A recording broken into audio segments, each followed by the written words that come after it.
We also have a very disturbing message now from Al-Qaeda. And again, you and I were talking in the break about how they don't mind being kind of under the radar with ISIS getting all the headlines, getting all the attention. I mean, meanwhile, they are metastasizing everywhere. And certainly in the publication of this latest magazine, they're not calming down at all. No, they're not calming down, and they don't mind ISIS, even though their roots are from Al-Qaeda in Iraq. They went on to become ISIS and actually form an Islamic State, which is the first major group of this Wahhabist version of Islam. But Al-Qaeda, if you notice, has been quiet. Let ISIS take the headlines for the lone wolf hits. They don't attack Turkey. Al-Qaeda doesn't because they know that Turkey is a way to get into Europe. It's the same ideology. They still hate us, and they're not upset with things like ISIS, like the Taliban, like North Korea, things like that. They're not unhappy because they're playing the long-term game, and they're really looking for the spectacular hits. If you take, for example, it was Al-Qaeda that hit the World Trade Center in 1993. They waited till 2001. They didn't forget it. They said that they were going to come back, and we really didn't take them as seriously as we could have. And we need to maintain vigilance now because they are seeing the success of the lone wolf attacks, realizing with a lot of the public transportation type stuff with the hundreds of thousands of miles of railroad, if they derail a train and all of a sudden people don't want to go on trains anymore, that's going to affect the economy. That's the way we transport a lot of our goods.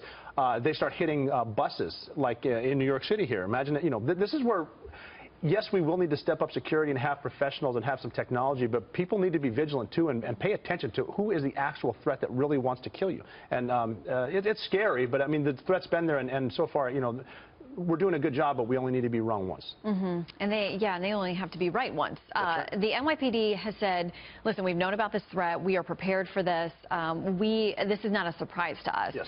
But this really specific targeting of public transportation, as you say, buses and trains, they talk about in the magazine how there are so many vulnerabilities because you can't protect thousands and thousands of miles of track, of bus routes.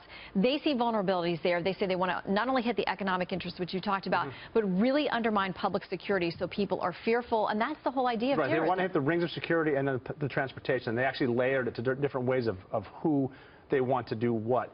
Yeah, we can't put armed guards at every part, but we do have technologies out there. We've got really great companies in the private sector inventing certain radar technologies that I'm not really going to get into. That can, you know, I work with a company that actually designs stuff to watch training camps in Somalia, and they just kind of turn on when they show up. They can put stuff like this in different places to guard everything from nuclear sites to sporting events to railroad tracks. We will need that. And yeah, New York's great. I mean, the cops here, they're ready for it. One of the few places in the country that hasn't forgotten. You know, I always say that the problem is people keep forgetting to never forget. Right here in New York, they never forget. So the cops here are good, but we're worried about other major cities where maybe like San Francisco, where they think, you know, they don't really hate us, they just hate the right wing. I'd be worried about that. There's trolleys there, there's public transportation, there's a lot of people there too. So again, vigilance of the realization of not a politically correct threat, but of an actual threat of people who want to kill you because they don't like us. And I mean, we were even talking in the break about how in this article, because it was written when President Obama was there, it was talking about how multiculturalism and how we support the gay community and how they hate that because that's not the way we work, you know.